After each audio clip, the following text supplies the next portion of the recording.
my dad's request was to learn about the Black history out in Nova Scotia and to eat Yeah. a lot of seafood. All right. Well, I'm going to send you some stuff So tonight. Yeah. yes, I'll send you a text message. Okay. Yeah, my team from the Hey, African Nova Scotia Justice Institute, we're going to Parliament Hill tomorrow, Monday and Tuesday, to do some advocacy work over the Canadian Black Justice Strategy. nice, We're meeting nice. with some senators and some MPs for the next couple of days. That's sweet. So how long would you be out there for? Just 2 days. I mean, Okay. I came in today just to, I always love to come to a place a couple of days before the conference or the meeting starts. So yeah, we meet on Monday and Yes. Tuesday. Okay, sweet. Sweet. Yeah. Well, by the time we're back in Halifax, you should be home. Yeah, that's what I'm thinking. You're gonna spend a couple of days in Cape Breton, so they'll be home by the time you get to Halifax. You'll be Yeah, there for a couple yeah. of days anyway, so that'll be great. Yes. Yeah. Yeah. Folks who are just joining us, um, I was sharing. So the sessions, so guess what? I am prepared to keep to the 24 days. We will be meeting. I actually got a portable generator from Ryan this Friday. So you might see me sitting in my car for the hour and just or with some, maybe a beach background, but I will be here. Wow, that's dedication. Yes, yes. We could give you the day off, No, we're no, pretty. no, no. We have to finish strong. Like I know. we we have done it. Today is day 18, and today we did move an hour a little bit. Um just because just some other commitments that clash, and I wanted to be fully here when we are doing this session. So thank you to everyone that has joined us, is joining us, looking online, or will be looking later on. Really excited because October is Small Business Month, and we've been really celebrating entrepreneurs during this time period, talking about foundational elements around running your business. And what I'm most excited about is the conversations that we've been able to have in this space. So I want to just say thank you to everybody who has shown up, keep showing up. And we're excited because today is day 18 of 24. So if you're not familiar with me, and I've shared before, my name is Crispet Cowie. I am the founder of Empowered for X, a training and consulting firm supporting entrepreneurs from ideation to commercialization. A couple spaces that we like to specialize in. Apart from the strategic business coaching, we do have a marketing agency as well, full service with developers, all the way to um all the way to content creation. So if you need strategies, SEO strategy, AEO strategies, we can build strategies for you.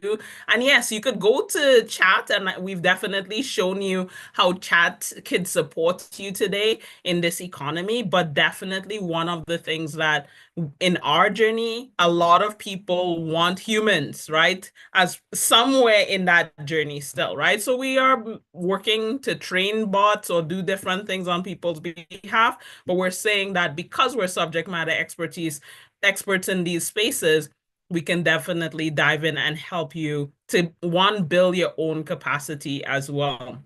The other thing that we love to do for entrepreneurs is to create homes for them, right? So most of the entrepreneurs in our network are oftentimes work from home, or just startup entrepreneurs in that space. And we do have virtual offices where you can make our business address your business address, right? And which is really important in this economy more than ever. Like privacy issues, confidentiality issues around your home address when you register your business with CRA, and the address you put there is now public knowledge, right? So be mindful of business registration in that way. So today we're going to actually be talking about legal entities, or the legal pieces as it relates to small businesses. And you're probably more versed than me in all things legal. Uh, maybe you will share some of your own insights as it relates to legalese, maybe from a business perspective. So I want to just preface, I am not a lawyer. As part of my power team, I call it. Everything is empowered power. I love that energy that comes with it. So I say part of our power team, we have accountants and legal people to help move the business forward in a way, and especially as we're talking about legal, to manage and mitigate risks from when we're running our business, right? And that's really the biggest thing when I think about legalese. I think in the past year, I will share my own story. We recently moved location, and it was my first time really looking at a commercial contract, lease contract on a higher level, I will say. And my lawyers had to get involved, right? And so it is important. If yes, you could go to chat, and I did go to chat, I will say this, the benefits of technology today. To pay a lawyer sometimes costs a lot, but what I did in my own experience, I took the contract that they got. When I read it, I flagged things that didn't sound right to me. Also put it in chat and I said, can you explain these things? Because it was written in the legal jargon. And if you know anything about legalese, they will say the shall and the doubt and the all of the stuff, the I don't know how to say, like the why, like confuse you sometimes. Is this me or is it them? If you're not familiar, right? And chat was able to point out things that I also missed. So when I went to my lawyer, and he looked at it, actually she looked at it initially and she said, yes, these things doesn't match.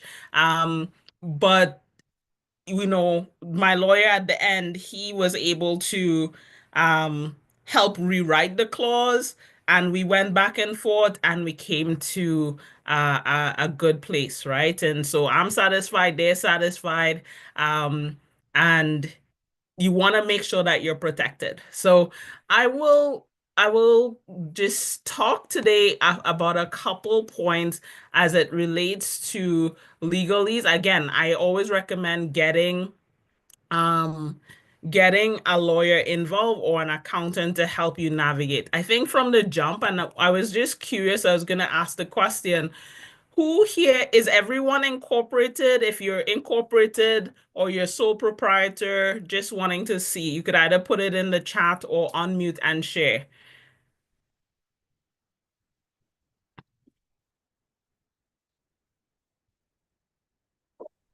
Yep, incorporated on this side. Okay, awesome. Thank you, Ryan.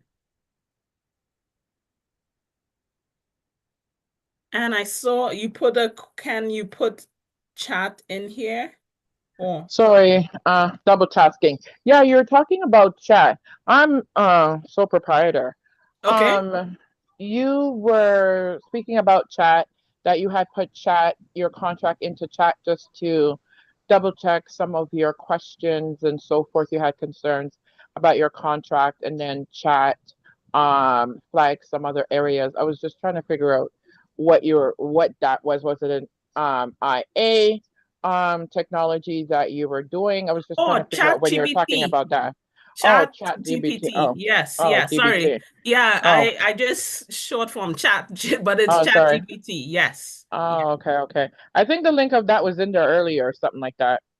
One of Yeah, your conversations, you had put that in there, right? so yeah, we're showing you all how I use Chat Yeah. GPT for something, but the truth is, I know we didn't talk about VA and support. I personally am in the camp of utilizing chat to help you be more efficient and to save time and collapse time. And so and this would have been, so chat really came on live 2023, and I think I've been using it since then. So it's been a little while now, but we moved 2024. So that was last year that I fed it my contract, and it was able to flag and explain. I even said, here's this part, explain it to me as if I'm a 6 years old person, and it literally Right. gives you like examples. Imagine if your Right. bike, like it, Yeah, yeah. that's a good thing for lay people. Yes, yeah. So it is a useful tool, but in spite of that experience, and I still took it to my lawyers, right? Oh, for Because sure. I felt as though I was able to one, save costs, right? Because Yeah, having lawyers sometimes review contracts is could be very pricey. right, But I said, hey, here's the contract. Here are things that I flagged. And then when he went through it, he found, I think, one thing that Chat and myself didn't pick up on, and right, he pointed that additionally out. But it saved me a lot of money right, doing some of that pre-work. right. Oh, so you said, I think you said it's chat EVP. GPT, Oh, GPT. yes. And you can get GPT. a free account. What I have found though, I was using free for a while, and Yeah, Ryan then got a paid account, and I was like, right, it is definitely worth it for the pay. right. You can do so much more, and it's $20 a month. It Not bad. feels, um, yeah, worthwhile. Right. Yeah, so you could say, and one of the prompts that I've used, other people have used, act as a legal expert, right? And if you have the profile of those legal experts, you could feed it to chat, and chat does its thing, or the AI tool does its thing where it pulls in information about those people. And again, remember I shared some of the information may not be factual. So when you are prompting, I oftentimes also recommend ask for true, real, like if you're doing those type of scenario stuff, but um, double checking and having the expert present as well. So you're sole proprietor, Bernadette. How are you sole proprietor as well? Yes, yeah. Okay, awesome. Alexia. Yes, sole proprietor as well. Okay, awesome. So we have a good mix of folks in the room. So I'll start talking about sole proprietorship and then move over to incorporation. Again, I'm not an accountant, I'm not a legal expert. I would say definitely have a conversation with both or one of, right? As you're thinking about your business structure, and you've probably done this exercise before. But just to recap, as a sole proprietor, uh, first of all, congratulations. Registration is number one, right? For business ownership in Canada, we want to enter into a legitimate pathway. Business registration is one. When the pandemic happened, Ryan and I met over 1,500 entrepreneurs. I don't know if you guys remember, every day Justin Trudeau was changing what he was saying. Hey, this is what it is for small business. This is what it is for small business now. This is what it. And Ryan and hey, Ryan, he was more abreast of all of the changes, and we were online telling business owners, hey, this grant is available for small business. This one is available for you, really wanting to bring a lot of value to the community at that time. And what we found out, we engaged with over 1,500 entrepreneurs, and 75% of them were not registered in any way, shape, or form. What that meant is that they couldn't take advantage of any of the incentives that existed for small business. How sad, right? And so it's good to hear that everybody here is registered. If you're looking to start a business, anyone that's watching later on, I would say once you make it a decision, you've tested your business idea, minimal viable testing, to say, I'm good to start this business. Your first thing you must do is register either as a sole proprietor or incorporation. So, couple of things. As a sole proprietor, you will have the ability to be recognized as a business, a legitimate, just because of CRA, a legitimate business owner in Canada. We say thank you very much. I did not incorporate until 2020. So prior to that, I was a sole proprietor. What it meant, yes, I will begin to file my taxes, but all of that still was on my name. So there's no separation between ChrisBet, and at the time we were called Empowered for Excellence. So that was one in the same. Yes, Empowered for X had activities, but I was working part-time and then full-time in the business, all of those things, but it was all coming back to me. Some of the risks that I'm aware of when we remain as a sole proprietor is that if something were to happen, right? So make sure okay, register business insurance. Everyone here has business insurance? It matters, folks. Yes, absolutely. Yeah. Yes, very important. So hand in hand, whether you're incorporated or sole proprietor, businesses and insurance is important. But even having business insurance for you as a sole proprietor, if something were to happen, just understand that one of the challenges that what based on how your business is operating, it exposes your personal assets and your business assets at the same time, right? So this is really important to just understand when you're a sole proprietor, and if someone were to sue you, God forbid, that lawsuit is hitting you personally as well directly in that moment, right? So that's one of the biggest things that I'm aware as you're thinking about, okay, I'm a sole proprietor. It's good. I have protection, some protection, but understand that you're at that stage, you and your business are one and the same. The risk is very high, right? So from a business running perspective, when you decide to incorporate, again, have those conversations with your accountant or lawyer. But oftentimes when your personal assets are growing and so your business assets are growing, it would be a great time to think about separating the two. Let's say you own a house and you're a sole proprietor. Your personal assets are now at risk for anything that happens in the business, right? So that's really the main thing. So when you incorporate, it now is a separate entity in the eyes of Revenue Canada. Your business has to file taxes on its own, all of those pieces, and has legal obligations to Canada. And then on the personal front, you also have that, right? So just being mindful, you can set up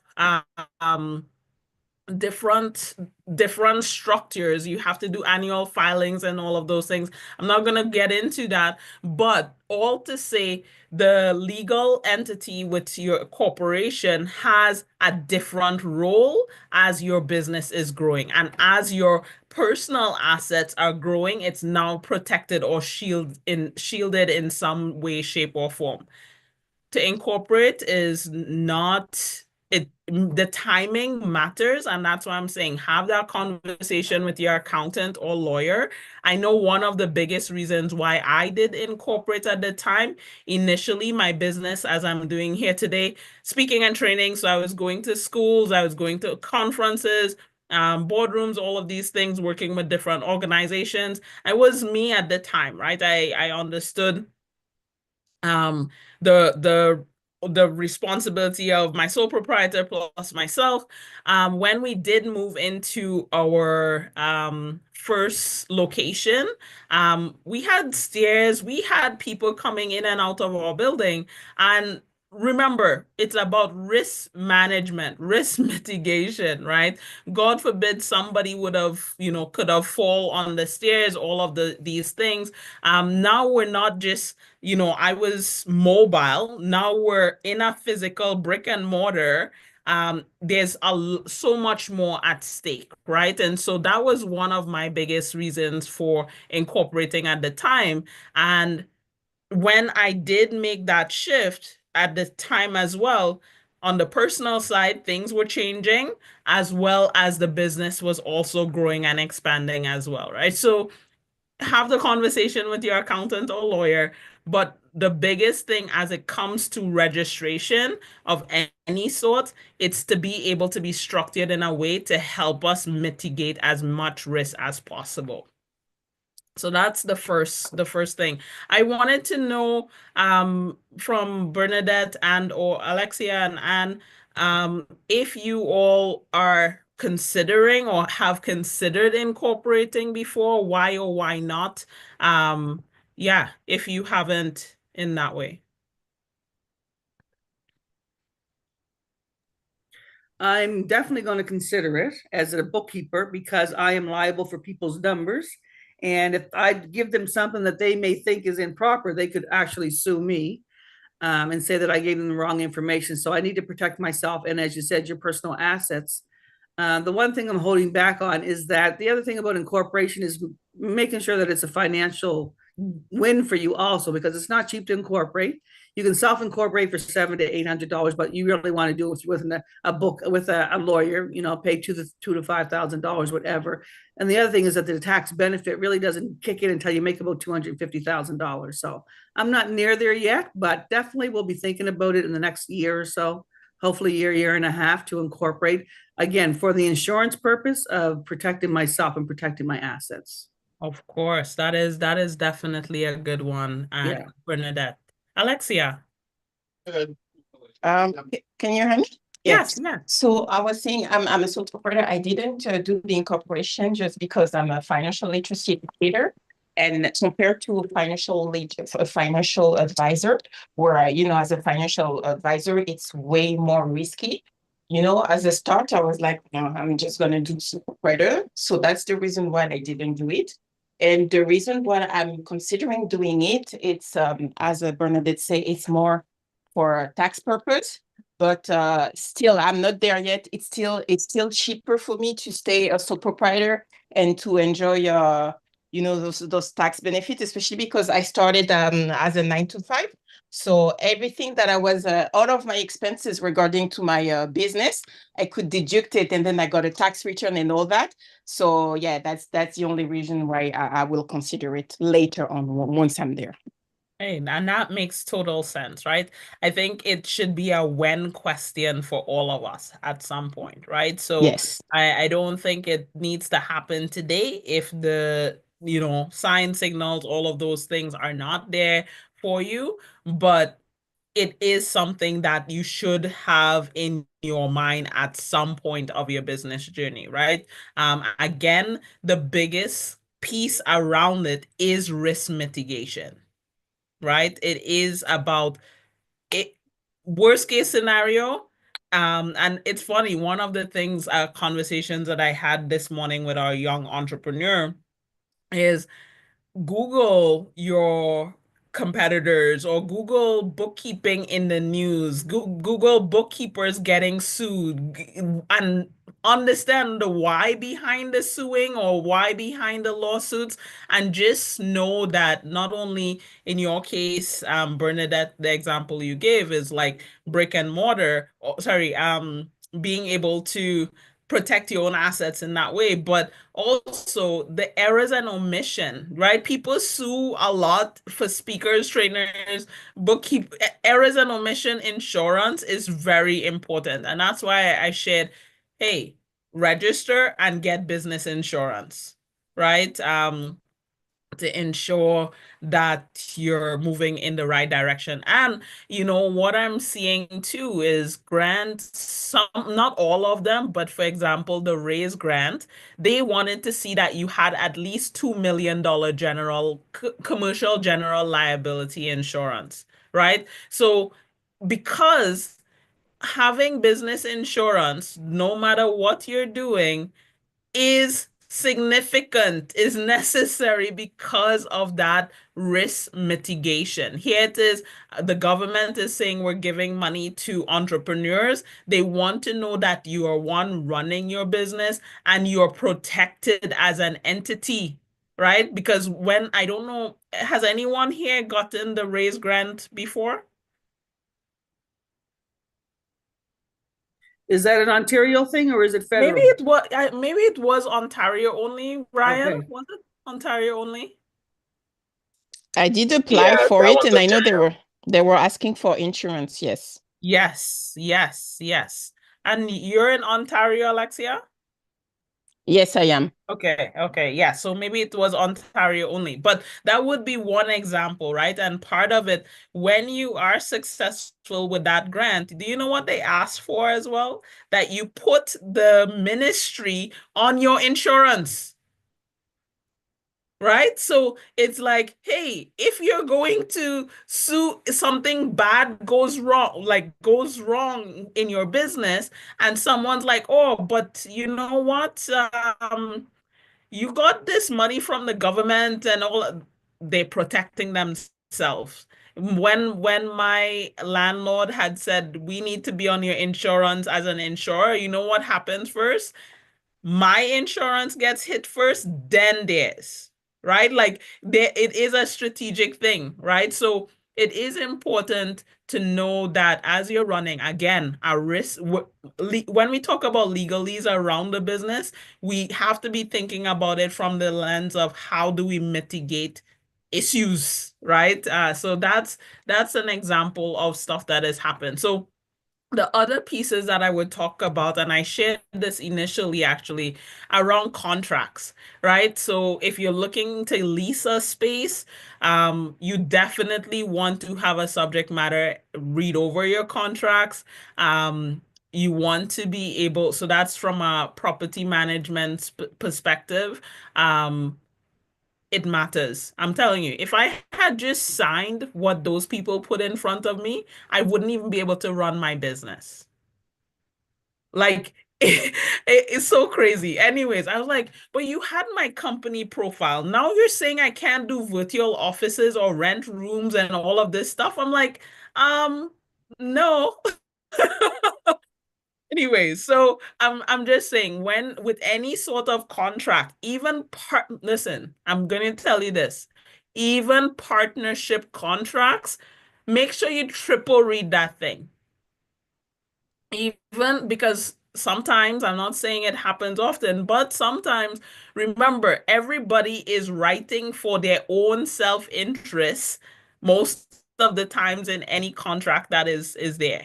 Some people think win-win-win all the time, not everybody, right? So just make sure any partnership contracts, and we're going to talk about employee contracts and stuff in a bit, but looking at any contracts that you're doing or needing to sign out, make sure you have someone look over that, right?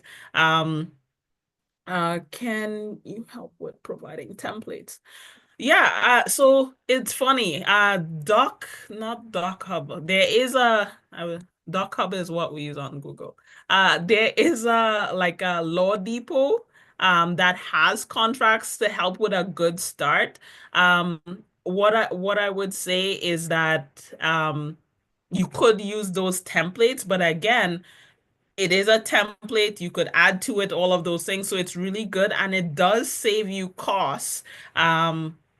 If you don't go to the lawyer to write the full thing, right? And I've learned that lesson once, and I know from there I don't need to do it anymore. So and I'll share again. Some of the contract templates that I've had, I've also fed it to ChatGPT, or I've gone directly to ChatGPT and I say, can you act as a legal expert, help me draft a contract for X? And I've gotten something that I take to the lawyer and they just make minor changes. My bill is half or less than half, right? So there are ways to leverage the tools that exist today to help us. I would say it would be better if you went to something like Law Depot and have a template, or even if you were to Google specific contracts, you could find them at cost. And if you wanted to expand on it, leveraging the tools to help you rewrite it in a way that it really represents and embodies your brand, it is a good one as well. Um, so I don't know. So Alexia and Jacqueline, maybe. So what I'm thinking about as I'm calling your name is around intellectual property, or even Bernadette, the way that you bookkeep. Do you guys have intellectual property components. I mean, if you're making a presentation, we know that we're automatically copyright in that way. But I'm curious if there is a methodology that you all are saying, I want to trademark, I want to protect in any way like that based on your work that you're doing. I don't. I have presentations. Sometimes my clients, they're asking me to send the presentation. So I send it through Canva usually. But I don't, yeah. Yeah, and that's fine. Not all businesses have that. Mhm. But yeah, I just asked because if you do have IP, you want to go and speak to an IP lawyer, right? Like that's where you would want to go next. For your documents and things that you're sending on Canva, it should be branded with your stuff. Yeah. Even that the copyright, you could even put that on there to say copyright 2025, all of those things to cover and protect your own IP at the time, right? Yes. Yeah, I would. Yeah, so if you don't have any like specific methodology, the IP conversation is not necessarily important in this moment. But I will say, as you all continue to grow and evolve in your businesses, you may be creating something that's unique, novel, and you would want to go and protect it with IP law, right? I've been part of different tech teams, and I could honestly tell you that that is a heavy lawyer process and fees and all of those things, but it's worthwhile, right? In the long term, as you're thinking about it. And again, the biggest thing is to help with protecting yourself, your brand, your stuff, mitigating risks, right? Anything we're talking about today, those are kind of the top things that I have in mind from my own experience as well. But I'm saying do not miss the point. Go have a conversation with a lawyer. And trust me, even if you were to invest, what is it? $250, depending on which lawyer you find, just to go and have a conversation. Some of them have 30 minutes free consult or those pro bono things. But it's worth it just to say, hey, I am in business. I want to learn about your legal practice. How do you help with businesses? All of those things. Ask some questions, invest the time, acquire the knowledge, and now you have a lawyer friend in the back pocket, right? And it is important. It is important because I'll tell you, going back to that signing of the lease, it was like midnight hours. I'm reading through, combing through, and I'm like, Jim, I need you. And Jim came through. He stayed up late with me too. So I honestly would say have a legal friend, lawyer friend, that can help you mitigate some of those risks. So is anyone here, does anyone here have staff, local staff?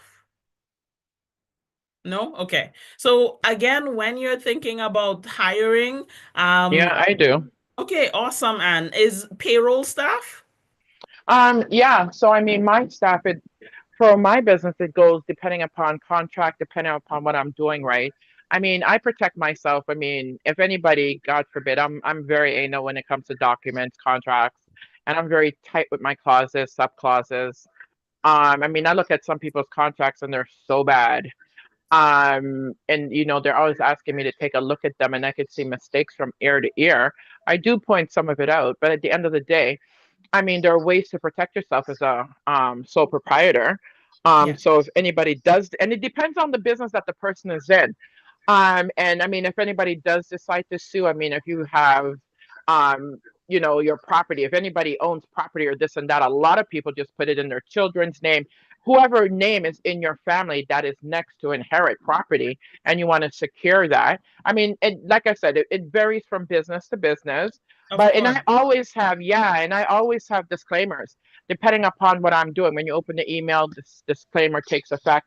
What I'm doing, I do a disclaimer pertaining to whatever it is. So if I do the work, if I'm drafting a document and somebody messes it up or do something else or put something else or does something like one client did, I send him the draft of the contract and he did the opposite. And I send him an email telling him, look, you didn't do as this draft said. Anything happens, you are responsible for that. So you either cancel and void what you did, or my disclaimer will end with you and this contract as of now. So I'm really visual to those things. So, Yes. I if mean, anything you're happens, you're just in the look over. legal space, right? So Exactly. I know you would be for sure. It's funny, when I was talking to my accountant at the time whether or not I should incorporate or do whatever, I don't think I had owned real estate at the time, and I think we were just kind of in transition there. And so I had said to him, yeah, I could put, if something were to happen, this was my clap back for him, right? I was like, if something were to happen, I would put it in somebody else's name, right? And he then said, so you have money to put it into somebody else?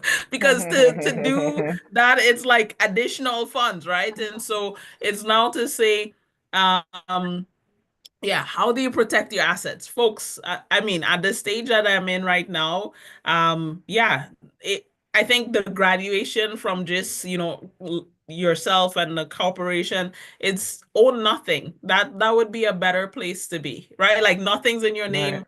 That way, it would help save a lot of stuff. And again, lawyer, accountants help with great structures, right? And I think, and you have uh maybe an edge, if I can put it like that, on right, myself, because I don't have that legal acumen, right? And I think right, for those that don't, connecting with someone like Anne would be great, and legal accountant in that way. right. So Yeah, yeah, what I was just going to additionally add is, if you have interns, even if they're coming on temporarily, you still want them to be signing NDAs. You still want them to be signing different like an agreement, a contract with you to, one, protect yourself, protect them, right? In that way, right? In terms of, hey, this is what we agreed to. And I love what you shared, and in terms of that, even with your clients, right? Hey, if you step out of this, you're covered. If you step with this, what I've given you, you're sorry, if you step out, you're not covered. If you walk with what I'm giving you, you are covered, right? So being able to have those upfront conversation. And the biggest reason, from if you have payroll staff, and even subcontractors, I will all of our subcontractors, yes, everybody is responsible, and part of the agreement that they sign for, they have their own insurance, they have all of these things to then put us on, because what did I tell you? If something were to happen, this person gets sued first, then our stuff gets tapped into, right? There's opportunities like that. And more so, especially when you're working with contractors, it's good, but to have those agreements in place, right? Because they ultimately coming to you, um, accountable to you for some deliverable that may be impacting clients as well. Um, Yeah, so I would say, Jacqueline, for your questions, I would put them as a subcontractor, put that perhaps, depending on the role, but they should definitely be signing something um that covers your butt in some way, in terms of yeah, and I know you do a lot with volunteers and stuff. I think was it you that Jacqueline or Anne? I can't remember who does a lot with volunteers. Even with your volunteers, please have them sign something. So I think it was Anne. Um, even if it's a volunteer waiver, right? Because remember, people are showing up. Yes, you have overall coverage, insurance, all of those pieces, but you want to be able to protect yourself and what you're doing in the long term. And I mean, I have not I do have experience with some contracts. I can share our subcontractor one that you could see, and I could put that in the follow-up. But really and truly, I would encourage everybody here to have those conversations with even a paralegal is really good, less expensive, but definitely helpful as well. And I see your hand raised. Yeah, so I mean, with any volunteer, I always verbals are good. There's a test for verbal contracts, right? So I always make sure I meet those verbal standards when I tell anybody that volunteers, and it depends on the spaces in which I'm using, because the spaces in which I'm using, especially if I'm running my food bank or whatever, there's insurance there. But additionally, I always let the volunteer know this is acceptable, this is not acceptable. If any of them not following what I say, then they get that first warning. Hey, I told you blah, right? Because I'm very specific when it comes to that. So I do a lot of verbals. If I feel like I need to do a quick waiver for anybody that I find, that is not, doing the conduct of what the policy is, then yeah, I'll whip up a one pager for them to sign if I need to do that. But yeah, definitely you should be mindful when you're working with any type of person.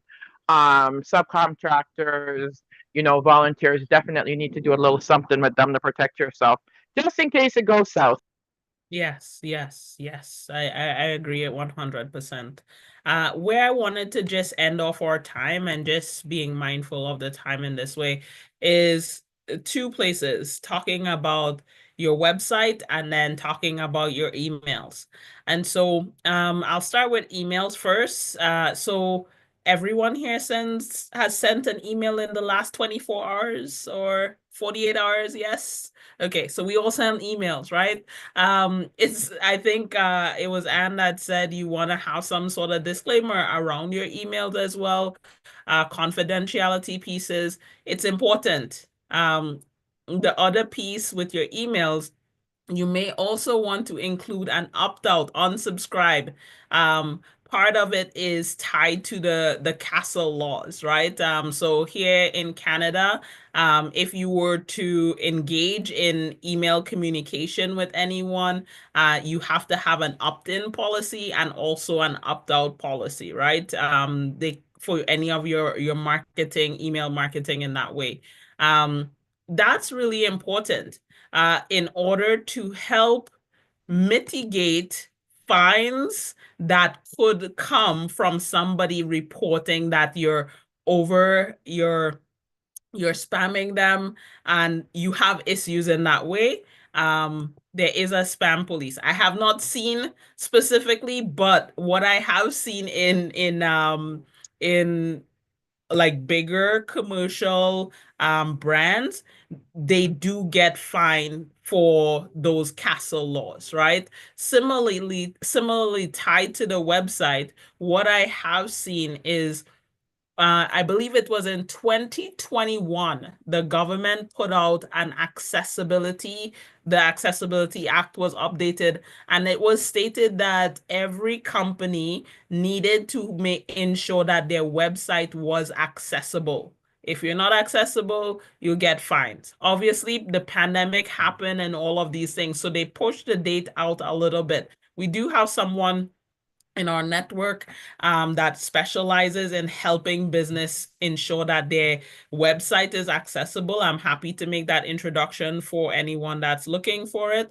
But what we have seen is definitely bigger companies are getting fined. So if they're doing it for the bigger companies, at some point, we just have to know and be aware that there are potential risks to not being accessible, right? And the accessibility button, I don't know if you've seen those little buttons where, if people have visual impairment, hearing, all of these things, it's built into how your website is structured and presented to help with those elements there. So it's important, one, to ensure that we are moving in a more accessible way. having privacy policies, terms of use. And the other thing in this market as well, it's the cookies, right? If your website is built, WordPress or something like that, I would definitely say have a conversation with the developer. They'll be able to tell you more about that. That's why I have developers on my team. They handle all of those technical elements, but we want to make sure that we're not, just trailing or tracking or embedding things in on as people are coming on board. And this is why when you go onto websites, you will see, do you accept the cookies or deny the cookies? Right? We need to have these things as well baked in. It is standard. It is also an opportunity. If someone wants to clap at you, they could find a loophole to say, you're doing this, you're keeping my data. And obviously, most non-technical people don't even know where those stuff is going, right? Like, all we know is we have a website. But the question becomes, is the website structured in a way that you have done stuff to mitigate, again, people, as you're collecting their data, what happens to that data, right? In that way. So those are kind of the two areas around the website: data privacy, and then with the social media, sorry, with the email marketing. There's lots more, right? We could be talking about taxes and penalties, all of those things. But yes, I just wanted to say, please, if you were to invest any money in anything for the remainder of the year, have a conversation with a person like Anne. Maybe Anne, if you do commercial legalese as well, I think a conversation there could be had. Or if you have friends or colleagues, we do have lawyers that we could refer people to here as well. But have a conversation with a lawyer for the peace of mind around your business. I know sometimes too, um in business economic centers. So here we are in Brampton. So they call BEC. They have access. So you may be able to go to the Toronto Economic Development Center, and they could connect you oftentimes to maybe pro bono or low fee lawyers to have conversations there as well. Any additional questions or comments or thoughts?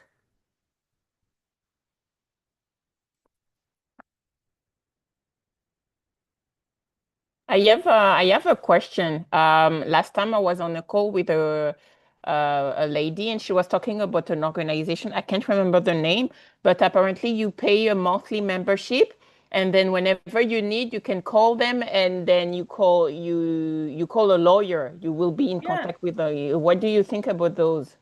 Oh, sorry, I did not mention that as well. So I do the comp one of the companies, Yeah, well, the company that I'm with is called Legal Shield. And Oh yeah, I so think this is it. Yeah. yeah, it's yes, legal shields. I know that yeah, guy. and I've used them to do my contracts at a fraction. So I know personally that it works. It is good. Yes, there is a monthly fee, nominal 37. You can do your will, all of those things. Yeah, I think it is a great saver. Like literally the lawyer in the pocket. Mm. And I've learned so much over the years. My friend Amanda introduced myself to the business, and yeah, it is something that I don't like to, like, you know, sell that way, but it is something. If you're interested in having that conversation with your friend, go back and do so. But the good thing is you get not only personal coverage, but also business coverage, right? Which, Mm. as small business owners, I can tell you we need. The truth is, I did not have those guys for when I was dealing with my closure, with my lease agreement. And I mean, Jim is great. I have a lawyer person that I've worked with prior to, but Jim is expensive. Jim is like a Bay Street lawyer. Those one of those big guys. So he gets special usage now. But for contracts, Alexi, I would say that I've had those guys review our contracts as well. And again, you just have the peace of mind. Absolutely. Thank you. You're welcome. Any additional questions, comments, thoughts, and what legal advice, non-legal, legal advice or encouragement you will give our folks here?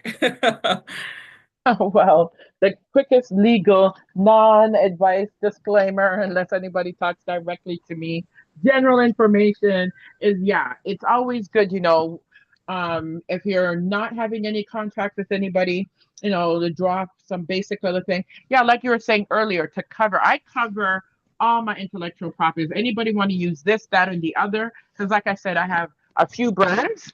And I definitely take care of them. And wherever I'm doing lectures or speaking, I always have that verbal disclaimer about whatever I'm doing. If I think anything could be compromised, it would be mixed into the presentation.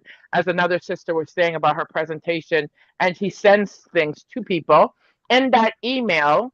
If you think that any of your brand, any intellectual property could be at risk, then you should have a disclaimer in that email. Once they open the email, I always say to my clients, once they open that email, then that disclaimer comes into effect because that's them reading and approving. I open it, hey, I'm liable for anything when that email is opened, right? The information that they have within the body of that email. If you want to guard her presentation and information in that presentation. Yeah, because I mean, you work very hard. I mean, I work very hard on my brands, my logos, anything that I own or created for years.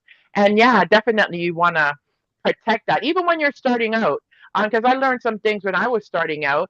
But it's good now. Take a breath, sit back, and no matter what you're doing or whoever you're working with, because some friendships they start off good, and then it may go awry. I always say, four season people are the best because they stand with you, everyone, no matter what storm, what wind blows.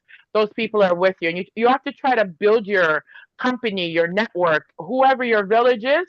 You want to try to build them with good people. I always say, even if you have two people, they're like a million because those people are going to be with you no matter what storm you're in, instead of having 10 people that are not good. You know what I mean? So build your team carefully because it's not everybody that's going to stay for years. But when you find that person, you guys are really good. All right, bless. Hey, I love it. Thank you. Legal advice. Non Yes. Thank you for the advice. And it is true. It is true. Folks, it is Legal Saturday. information. Yes, non-legal, legal information, but good insights there as well, right? And definitely, I know folks have been exchanging their contact. I will work on putting that group together so that we could keep the conversation going as we're, building and growing together